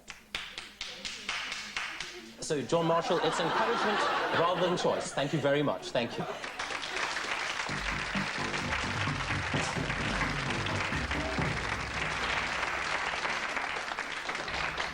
Paddy Ashdown sets off today for Yugoslavia to see for himself just what's happening there. Does he really not know? Does he have to see someone die before he's satisfied that all those men are wearing green and carrying guns because it's a war and not the All Balkans Paintball Championship? However, Paddy does have one qualification for sounding off. Anyone who presided over the merger of the Liberals and the SDP will be used to dealing with an obscure struggle between two peoples which no one understands and fewer care about. 25 years ago this week, the government decriminalised homosexual acts in private between men over 21. At the time, the measure was fiercely resisted. Now there is no public agitation for it to be reversed. But some, including Tory MPs Edwina Currie and Sir John Wheeler, now want to take things further.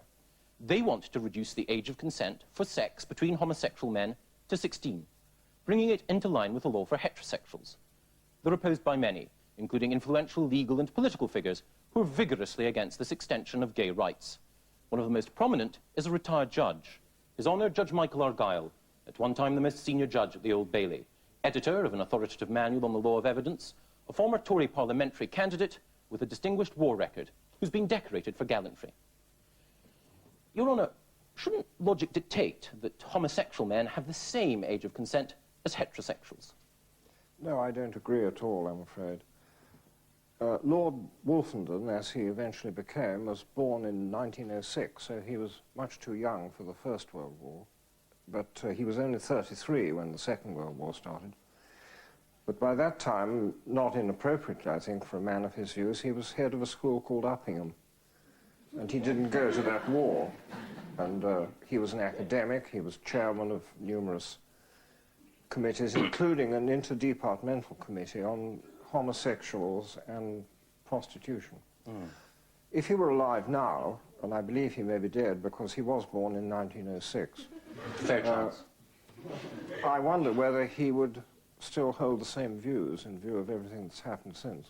And what do you think has happened since which should make Lord Wolfenden the man who recommended that homosexual acts should be decriminalised, what is it that's changed that makes you feel that he's wrong and that we shouldn't lower the age of consent to 16? Well, this country went through a perfectly disastrous period starting in the 1950s. The criminal became favourite, the victim virtually ignored, organised crime, the mafia, drug barons, soft porn, everything. How is this linked with homosexuality? Well, it all came in at the same time. No standards at all. No standards at all. If homosexual acts had been between consenting adults in private, maybe not much harm would have been done. But, of course, it hasn't been like that at all. And we now have rent boys, we have the AIDS catastrophe. If Lord Wolfenden had foreseen that, I very much doubt if he'd have gone as far as he did. So, in essence, your objection to lowering the age of consent to 16 is prostitution and AIDS. AIDS especially, you see. Just AIDS? Sorry? Why AIDS? Well, heterosexuals can catch AIDS as well. Yes, well, this is what everybody says, you see. It's quite true, they can. But when I debated this at the Oxford Union, and I'm a Cambridge man, when I debated this at the Oxford Union, the promoter of the sodomite cause was joyously proclaiming that sodomy is bloody good fun. And, of course, we can also screw the women and have children.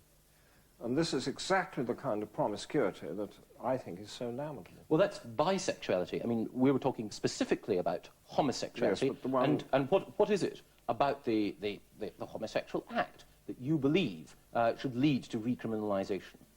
Well, the anus is designed physically to pass feces downwards. It's not designed to have things rammed up it. As far as I can see, explained why it is that you consider homosexuality wrong. I mean, you've mentioned, for example, the anus. Now, while its prime purpose, of course, is the expulsion of feces, if we can derive some pleasure from inserting things up it, what's wrong with that? I mean, it just shows that man is using his intelligence and his adaptability. We've recently seen that a minister of the Crown allegedly derived pleasure from having his toes sucked. That's not the primary purpose either of the mouth or the toe. Why can't we exercise local invention? Well, if you have a look at the religious aspect, and I'm not exclusively relying on this, Leviticus chapters 18 and 20 in Revelation, there's nothing about toe-sucking there, but there's plenty about sodomy. You mentioned the Bible, and specifically Leviticus. Leviticus also bans, for example, the eating of shellfish. So presumably you've never had a prawn cocktail in your life. No, you see, I'm not Jewish, and so I can eat prawn cocktails with impunity. But it's still in the Bible. I mean, why do you pick and choose from the Bible? I mean, why do you pick from the Old Testament certain passages about sodomy and then reject those about the eating of shellfish? Well, the reason for the inclusion of shellfish is that in that climate, as you know, food goes bad very quickly. This is why funerals have to take place in Israel on the same day, and in the Muslim countries as well. Well, that's a fair enough reading of the Bible, but you still haven't explained to me why you should take the Bible as the ultimate authority, which says that homosexuality is wrong. No, I didn't say that. I said that's only one aspect of it. What are the other aspects? I mean, if you happen to be a others? Roman Catholic, which I am not, but I admire them very much. So do I. My wife is. They are quite solid on this business of sodomy, and the Pope has recently said something about it. But apart from that, it's a health thing. It's unnatural. It's against the law of nature. And, I mean, if you want to go on and have another go of the plague, such as they had in the Middle Ages in this country, OK, go ahead. Let everybody bugger everybody. But we've already had it made clear, as I say, by the Health Minister, whom I presume you have some respect for, as a former Conservative candidate, Mrs. Bottomley, someone you presumably admire. She said that we can stop AIDS by practising safe sex. That's all. Well, I mean, and you'd still object to homosexuality. Well, she doesn't seem to have had much success so far. But I'm afraid you will find that although you and your school are very noisy and get all the publicity, the overwhelming majority of the population will agree with me. That remains to be seen. Well, of course. Your Honour, Judge Michael Argyll, thank you very much. Thank you. Thank you very much. He's the man behind Britain's most famous headline. He's been the publicité Svengali for Frank Sinatra, Joan Collins and Muhammad Ali. More recently, he's made the news himself by promoting, coaching and selling the most newsworthy beauties of the past few years. He's been PR advisor to Pamela Bordes, Erica Rowe, and now Antonia de Santra, the 6-foot cultural attaché to the Minister of Fun. He arranged her latest bid to put her sleazy past behind her and establish herself as a serious classical actress by securing this photo spread in The Sun. The mastermind behind that tasteful exclusive and so many others is with us tonight, Mr. Max Clifford. Mr. Clifford, or can I call you Max? Please do. You've been quoted in the past as saying that Antonia could make, say, $500,000, well managed, and if her career takes off as a result of recent events. That's quite true. You think Antonia could make $500,000? She could. She's got the opportunity and the talent to earn that amount. She's got the potential. The potential. To earn that kind of money. $500,000 in the next year or so. Yeah, next couple of years with a lot of luck and providing the right breaks come along, yes. That's quite an impressive sum of money, I think you'll agree. It is. Can I ask any members of the audience? Can I ask you, sir? You're just the sort of figure I know who's going to be attractive to thousands of men and women. Can I ask you, sir, would you like to earn £500,000? I wouldn't mind, no. It would be quite nice, yeah. OK. Can I ask you, madam, would you be prepared to do what Antonia has done to get £500,000?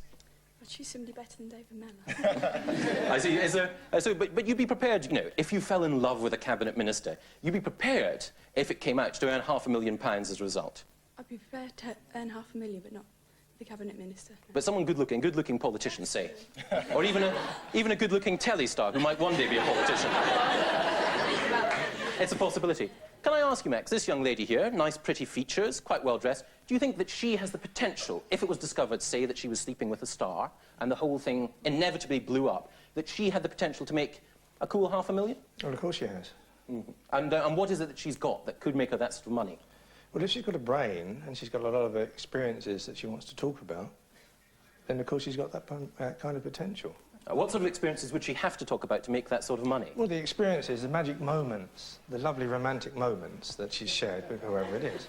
I see. So she'd have to talk about romantic chiropody experiences, Quite possibly. Right. Her tongue lovingly caressing someone's toe. Well, no, the toe bit's been done, so it'd probably have to be an armpit or something else. I see. She'd have to find a new part of the body where the tongue hasn't probed. Originality is always important with these things. OK, so you've got to think about it. You've got to find a new part of the body of the star, me or whoever, and I've got several, and then you'll make your £500,000. Can I ask you, madam, if some cabinet minister, someone else powerful, say the head of Channel 4 succumbed to your charms, would you be willing to make £500,000 as a result of it? Yeah. You certainly would. What about this young lady? Do you think that this young lady could make £500,000? Spunky, characterful? Well, again, it depends on who it is she chooses to talk about and who she chooses to have a relationship with. But if you're remotely interested in truth, Antonia didn't ask to be put in that position. Friends betrayed her. Mm-hmm. There's a slight difference. I see. So it depends precisely on who she sleeps with, or it depends who she falls in love with. Things. It depends on lots of things. And who do you think would be the best person that she could fall in love with? Would it be just a cabinet minister or the prime minister? It would be wonderful if we were to release the fact that this young lady was the reason why Prince Charles and Princess Di hadn't been getting on. Are you? Well, we could have the makings of a scandal and a lot of money here. Well, presumably I'll get a fee for introducing the two of you. So. Yes, of course. We can talk about that. We'll talk about that later. OK. We've had an interesting chat to the audience, Max. And we've seen that there are some people, intelligent and good-looking, who'd be prepared to fall in love with a man and then at the end, or a woman even, and then at the end of it, if there was cash, it would be an added incentive. Now, do you think that by doing what you've done with Antonia, you've unwittingly incited some women out there to try and entrap powerful men in the sure knowledge that your publicity skills could transform them into millionairesses? No, I wouldn't think I've changed anything at all. If they're likely to do it, then they would have been likely to do it before. So, in essence, Max, you're saying that in Major's Britain in the 90s, the way to make money is adultery and then telling all. I would have thought the way to make serious money is to work for Channel 4 as a presenter. I can assure you that I make ludicrous money doing that, but after tonight, in my desperate search for riches, I'll find a beautiful and powerful woman and try and entice her into bed. I hope I have the best of luck, and I'll be on the phone to you afterwards, Max. Thank you very much. Look forward to hearing from you. Thanks.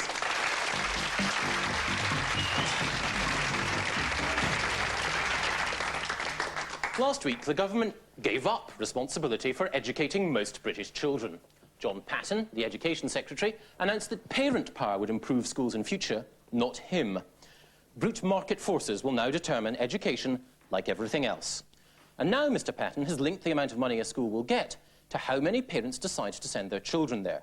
Popular schools will grow, unpopular schools will close. Everything in the garden will be lovely. What a piece of nonsense. Are parents really the best judge of how good a school is? Parents will choose schools if they can be bothered to exercise a choice at all, on all sorts of grounds, such as the number of Muslims, whether or not the headmaster has a beard, and its proximity to Sainsbury's, so that collecting the skids after shopping is easier. Choice may be all very well when it's deciding whether you want lime or pink crazy paving, but education is too important to be left to parents. We need experts to decide where and how children should be educated.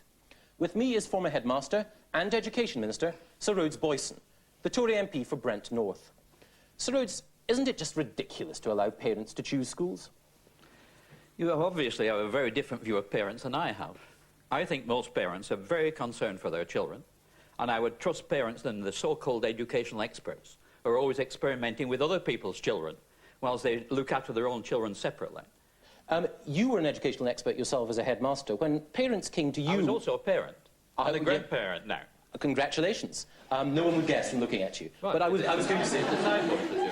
I'm sure your children are proud of your sideboards. Yeah. Anyway, you were an educational expert as a headmaster. Presumably when parents came to you and said, I'd like this to change, or I'd like that to change, you said to them, you're absolutely right. I'm only the headmaster. I don't know a thing. Yes, go ahead. Change the school.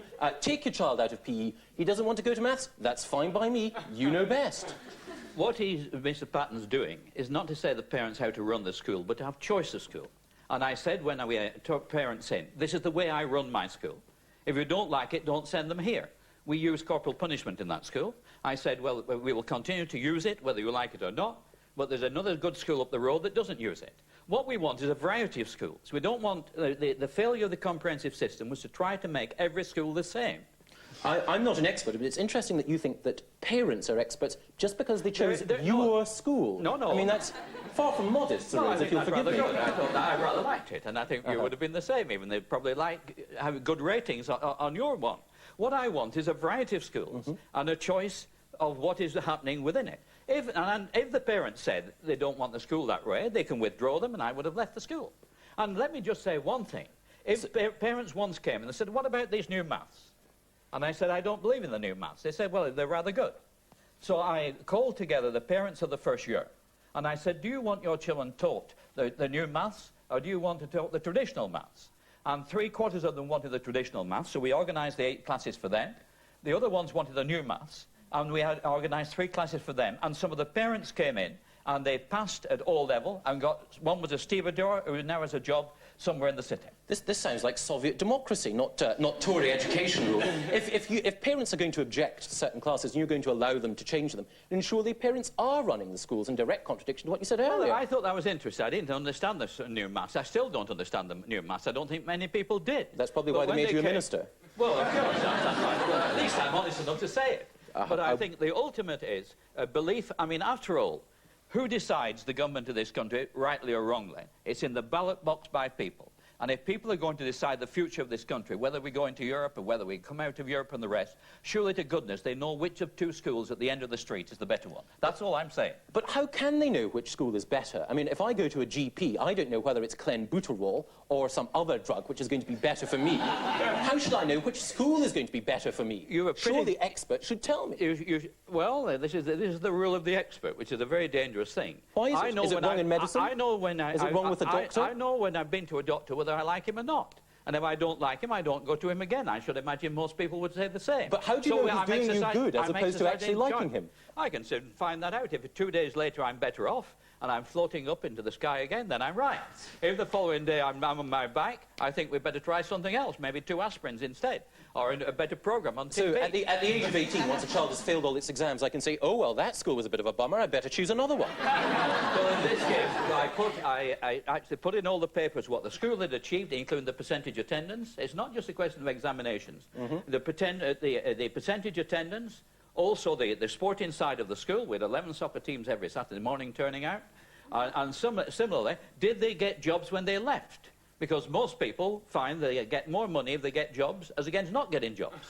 And that also, I think, is a good thing. And did they go on to university? The main thing is, parents can choose if you give them the information. And the so-called experts never like parents having information. They want the information so they can manipulate people, and I don't like experts. Yes, but I'm sure... I mean, I don't say I was an expert. I was a headmaster trying to be a good headmaster. It's perfectly clear that you don't like experts. It's clearly governed your whole approach to education. But the one thing I find interesting is that you give people statistics. If you give them exam results, how on earth are we going to know how good the pupils were in the first place? If you happen to have a school in a tough suburb, all the pupils will do well. If you have a school in a tough area, then they're not going to do well. So that the examination results and whether or not they go on to university is no guide to how good the teachers are, only how good the pupils are. On this, you're talking sense, and you and I are on the same side. You want to know what their standard is when they come in, and then to judge it against when they leave. And that's why at the age of 11, I actually tested everybody in IQs and out their reading age and their mathematical age to see what was done with them. And after all my schools were in downtown areas, in Lancashire, in textile towns, in the East End of London, what was supposed to be the toughest school in the UK, on Valence Road at that time, and also in Highbury. And so I wasn't in glorified areas. But if you believe in people, both the family, and if you believe in pupils and make it exciting and treat them decently, and also tough discipline. Boys like tough discipline. They like to... I certainly do. Well, there you go. I'm not coming into the other facets of that. But I mean, if they like to go home and boast and say, by God, they're tough in this school. And they make us do. Because they like something to grumble about, the boys. And if I'm sure you gave them several things to grumble about. Well, that's it. And they grumble about it, and then they come back early in the morning so they can grumble again. But one final thing. You mentioned that pupils, boys, actually like discipline. But this government doesn't allow people to be caned in schools anymore. If you want to get caned, you've got to pay for it. You've got to go private. So if my parents wanted me beaten, they don't have that choice. No, that is perfectly true. And I oppose the taking away of corporal punishment from schools, and I think we've had far more violence in society afterwards because of it being taken away. Because you've got to make, if you can't make children behave in school and behave reasonably to other people, you'll never have them behaving when they leave. So, as far as you're concerned, the important thing is flog the boys and give the mums and dads the chance to choose the new maths or the old maths. That is the essence of the white paper. That's the future of education. That's a very narrow view of it, but I will settle for it at the end. I would settle for it at the end. The main thing, though, is we come back to at the beginning, would you trust the experts or would you trust the ordinary man and woman in the street, even on the real beer or whatever we've ever said previously on the programme? And I would always go for the ordinary man and woman looking after their children, any day. Sir Rhodes Boyson, an eminently ordinary man, thank you very, very much. Thank you.